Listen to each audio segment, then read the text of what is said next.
Diesel train restoration. Manohar train office में काम करता था। उसे ट्रेन के पुराने सामान की देखरेख करने का काम मिला था, लेकिन वो पैसे का बहुत ही लालची था। वो ट्रेन के पुराने सामानों को कबाड़ में बेचा करता था। एक बार ट्रेन ऑफिस में एक पुरानी डीजल ट्रेन आती है। तब बड़े साहब मनोहर से कहते हैं, मनोहर, इस डीजल ट्रेन की अच्छे से देखरेख करना। ये बहुत ही पुराना डीजल ट्रेन है, लेकिन अभी भी बहुत काम का है।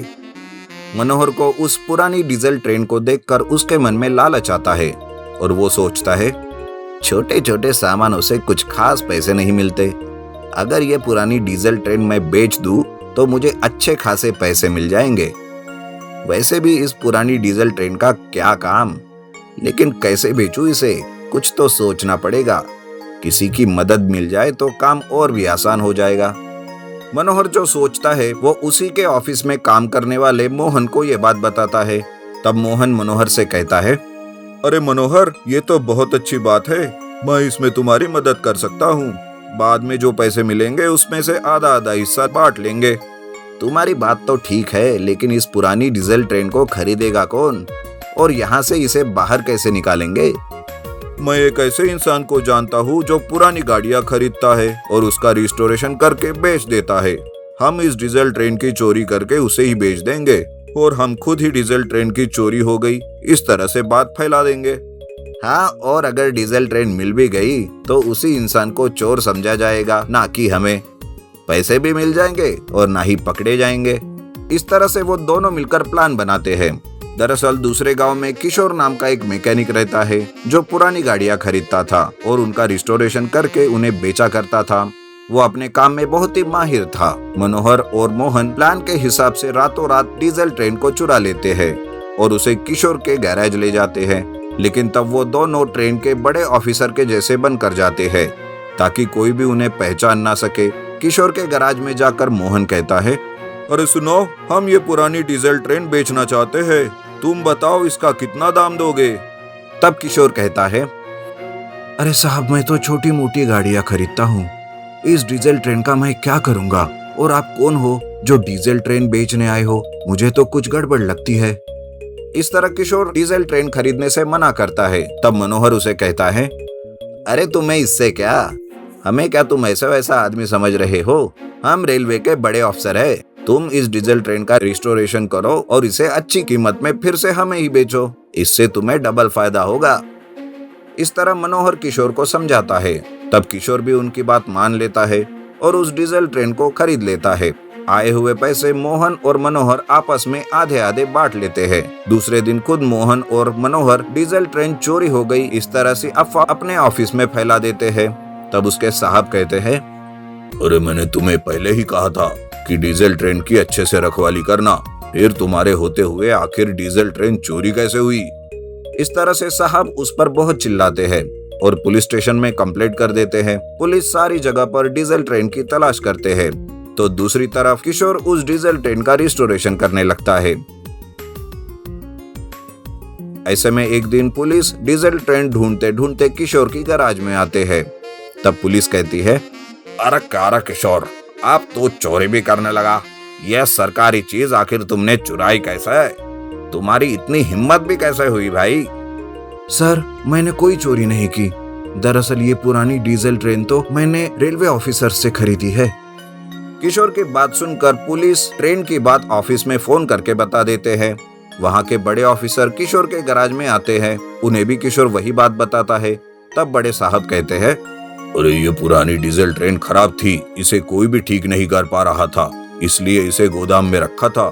और तुम हो कि इसे ही चुरा कर भाग गए, ऊपर से झूठ भी बोल रहे हो। नहीं नहीं सर, मैं ऐसा कभी नहीं करता।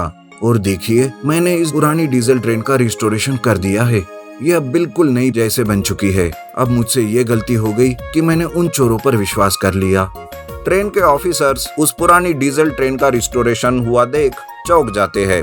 ट्रेन बिल्कुल नए जैसे चमक रही थी और किशोर पर अब गुस्सा करने के बजाय वो लोग उसे ही इनाम देते हैं और उसे इनाम के पैसे लेने रेलवे ऑफिस में बुलाते हैं। मोहन और मनोहर को इस बात की भनक तक नहीं रहती। जब किशोर रेलवे ऑफिस में आता है तो उसे वहां मोहन और मनोहर दिखाई देते हैं। तब वो ये बात बड़े साहब को बताकर डीजल ट्रेन चोरी किसने की ये भी बता देता है। तब उन दोनों को पुलिस के हवाले किया जाता है। अंडर वाटर गरीब का सुनहरा ट्रैक्टर रिस्टोरेशन। कुणाल गांव गांव जाकर भंगार उठाता था और उसे कबाड़ में बेचकर अपना घर चलाता था। इस बार 2 दिन से उसे भंगार ही नहीं मिलता है, जिस वजह से घर में कुछ खाने के लिए तक उसके नहीं रहता। ऐसे में उसकी माँ उदास होकर बैठी रहती है कि तभी वहाँ कुणाल आता है और वो कहता है, माँ मुझे पता है आज खाने के लिए घर में कुछ भी नहीं है, इसलिए तुम इतनी चिंतित हो, पर मैं भी क्या करूँ माँ, 2 दिन से गांव गांव गली गली घूम कर भी भंगार नहीं मिला मुझे। बेटा तुम इतना मत सोचो, ये तो गरीब लोगों के साथ चलता ही रहता है। और मुझे पता नहीं क्या कि तुम कितनी मेहनत करते हो। मुझे तो बेटा तुम्हारी भूख की चिंता है।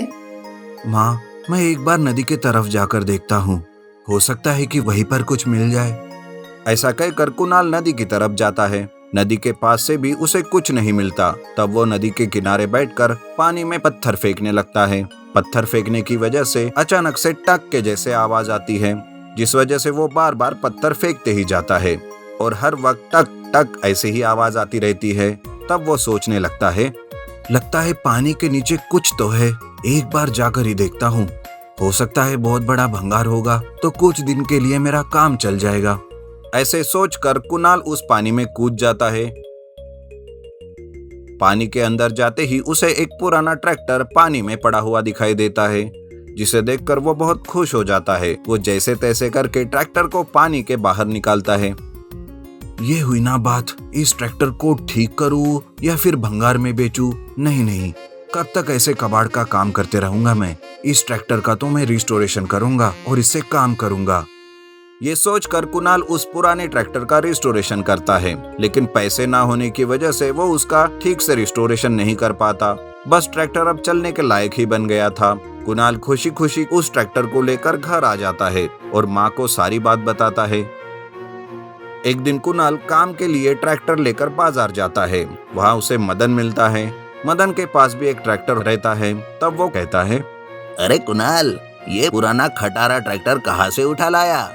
आखिर किसका है ये ट्रैक्टर? अरे मदन ये मेरा ही ट्रैक्टर है, मुझे दरअसल ये नदी में मिला था, मैंने इसका रिस्टोरेशन किया है। अब मैं भी इससे माल शहर ले जाने और आने का काम करूंगा। कुणाल की ये बात सुनकर मदन उस पर हंसने लगता है और कहता है, अरे तुम इस कबाड़ से काम करोगे? अरे पागल तो नहीं हो गए हो? रिस्टोरेशन करने के बाद भी ये इतना पुराना दिख रहा है। माल भरकर ये आगे जा पाएगा या नहीं कोई गारंटी नहीं है, और तुम कबाड़ वाले हमारी बराबरी करना चाहते हो? चलो जाओ यहाँ से, तुम्हें यहाँ कोई काम नहीं देगा। मदन कुणाल का अपमान करके उसे वहाँ से जाने के लिए कहता है। कुणाल बाजार में सबसे काम मांगते फिरता है, पर उसे कोई भी काम नहीं देता। सवेरे से शाम हो जाती है। उदास मन से कुणाल ट्रैक्टर लेकर घर वापस आते रहता है कि उसे नदी में कुछ सोने जैसे चमकती हुई चीज दिखाई देती है। वो ट्रैक्टर नदी के किनारे रोकता है और नीचे उतरकर अच्छे से चमकती हुई चीज को देखने लगता है कि तभी अचानक से ट्रैक्टर खुद ब खुद चलकर पानी के अंदर जाने लगता है। ये सब देखकर कुणाल बहुत डर जाता है। अरे ये क्या हो रहा है? ये ट्रैक्टर आखिरकार अपने आप पानी के अंदर कैसे जा रहा है? ये देखकर कुणाल ट्रैक्टर को रोकने की कोशिश करता है। वो उस पर चढ़ जाता है, ब्रेक दबाता है, लेकिन फिर भी ट्रैक्टर रुकता नहीं। वो ट्रैक्टर के साथ साथ नदी के अंदर चला जाता है। देखते ही देखते वो नदी के अंदर एक दूसरी ही सुनहरी दुनिया में पहुंच जाता है। वहाँ सब कुछ सोने से बना हुआ रहता है। वहाँ जाते ही उसके ट्रैक्टर का अपने आप रिस्टोरेशन हो जाता है और वो ट्रैक्टर एक सुनहरा ट्रैक्टर बन जाता है। ये सब देखकर कुणाल बहुत ही खुश हो जाता है। अरे आखिर ये कौन सी दुनिया है? जो भी हो, लेकिन इस सुनहरी दुनिया की वजह से मेरा ट्रैक्टर तो और भी मजबूत बन गया है। अब इस सुनहरे ट्रैक्टर की वजह से मुझे काम जरूर मिलेगा। ये सोचकर कुणाल वहाँ रखे एक भी सोने की चीज को छूता तक नहीं है और वहाँ से गोल्डन ट्रैक्टर लेकर पानी के बाहर निकल आता है। घर जाकर वो माँ को सारी बात बताता है। तब उसकी माँ कहती है, बेटा मैं बहुत खुश हूँ कि तुम लालच न करके मेहनत का रास्ता अपनाया। अगर वहाँ दूसरा कोई होता तो वो ट्रैक्टर भर के सोना लाता। मुझे तुम पर नाज है बेटा। दूसरे दिन कुणाल सुनहरा ट्रैक्टर लेकर बाजार जाता है। सारे लोग उसका ये ट्रैक्टर देखकर बहुत चकित हो जाते हैं और उसे काम भी मिलने लगता है। पर इस बात से मदन कुणाल से जलने लगता है। वो मौका देखकर कुणाल के पास जाता है और उसके सुनहरे ट्रैक्टर के बारे में पूछता है। तब कुणाल उसे नदी के अंदर वाली सुनहरी दुनिया के बारे में बताता है। ये सुनकर मदन के मन में लालच जाग जाता है। अरे ये तो पागल हो गया है कुणाल, सुनहरी दुनिया के बारे में ऐसे ही मुफ्त में बता दिया। अब तो मैं भी वहां जाऊंगा और सोना भरकर ट्रैक्टर में ले आऊंगा। ऐसा सोचकर मदन पानी में ट्रैक्टर को लेकर जाता है, पर वहां उसे कोई सुनहरी दुनिया नहीं मिलती, बल्कि वो डूबने लगता है। उसका ट्रैक्टर नदी के नीचे चला जाता है और वो खुद को बचाने के लिए जोर जोर से चिल्लाने लगता है, लेकिन उस वक्त वहां उसे बचाने के लिए कोई नहीं आता और मदन वही मारा जाता है।